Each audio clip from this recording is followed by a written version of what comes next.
PonyFans.com here with nose tackle Aaron Davis, or Spike Diesel, apparently. When you got here, when you transferred in, you were linebacker, then you moved to defensive end. Yeah. Now you've moved inside. Talk about that change in mentality, and do you now feel like an interior lineman? Yeah, I've kind of accepted it. You know, it took me a while to get used to it, shooting my hands. You have a guy in front of you every play. Linebacker, it's kind of like you can see things, you can run around people, but nose, you got to put your hands on somebody every play, and you got to play the technique. And I mean, I think that was the hardest part. Coaches talk about the different attitude that inside guys have to have, because you're in the middle of traffic, you don't have a whole lot of room to run. What is that? How do you develop that attitude of being in the middle of all that chaos inside? I just try to be relentless. I just keep coming, keep throwing my hand moves, all that stuff. I just don't stop, and I figure my philosophy is I keep coming, they're going to get tired, and I'm going to beat them one of the times, whether it's a double team, triple team, or one-on-one. So a lot's been made about your size as being, most would say, somewhat small for being a nose tackle. Well, first of all, what are you weighing now? I'm weighing about 270. And how does having a smaller, quicker guy inside at the nose affect what the defense can do, as opposed to having a guy who's 300 plus? I mean, I think my speed does a lot, because normally the inside offensive lineman, offensive guard, center, normally a little bit slower and less athletic, and I feel like I could just use my speed to run around them and my quickness to make plays and get to the quarterback. So.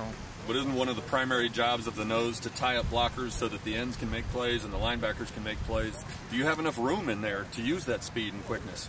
Yeah, I mean, I think anywhere on the field, if you have quickness, it's definitely an advantage. I mean, sometimes you got to take on the blocks, double teams, and you know, you just got to play with your heart and keep fighting. So.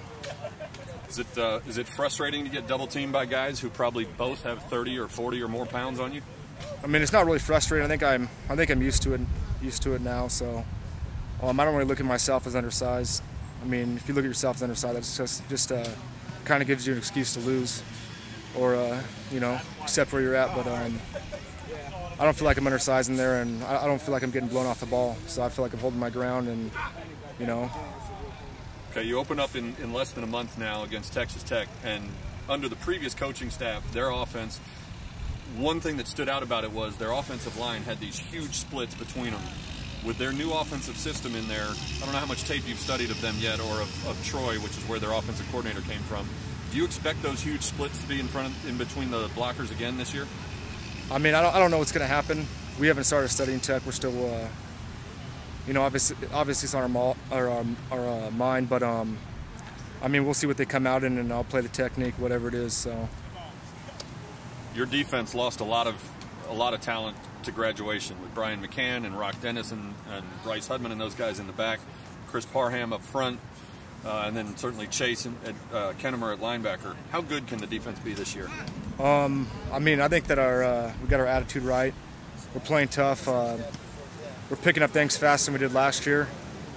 I think we're playing a lot better, and I think there's guys stepping up, and I think there's guys ready to go. You know, the guys are stepping up and carrying the flag, so picking up right where we left off. You got 3 guys playing at the nose right now, or, well, 4 with a walk-on, I guess. But you, Jordan Favreau just came over from the offense. Mike O'Gwin, who's a true freshman, although he was here in the spring. Do you guys sort of end up tutoring each other and helping each other learn this system, or do you have a leg up from having been in the defense for a year over those guys? I try to talk to them, coach them up with some things.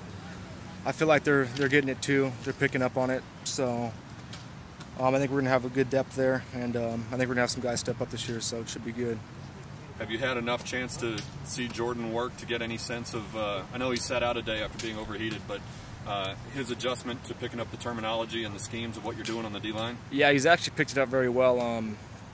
He's doing a good job. He knows the defense. He's not making any mistakes. He's just, you know, learning to play technique, and he's a tough kid, so, I mean, he can do great in there.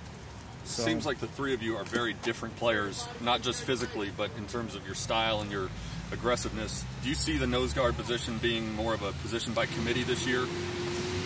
Can you tell me what you mean by that? Well, I mean, all 3 guys rotating in and out regularly, or do you envision one guy taking the job and sort of making it your own? I don't know what's going to happen. I mean, we'll see what happens when that time comes for game day. But I mean, we're going to have some depth there, and Plain knows it's a tough position, and you know, coach wants us to go full go, so we don't really rotate guys in and out. So we'll see what happens. Thank you, sir. Appreciate it.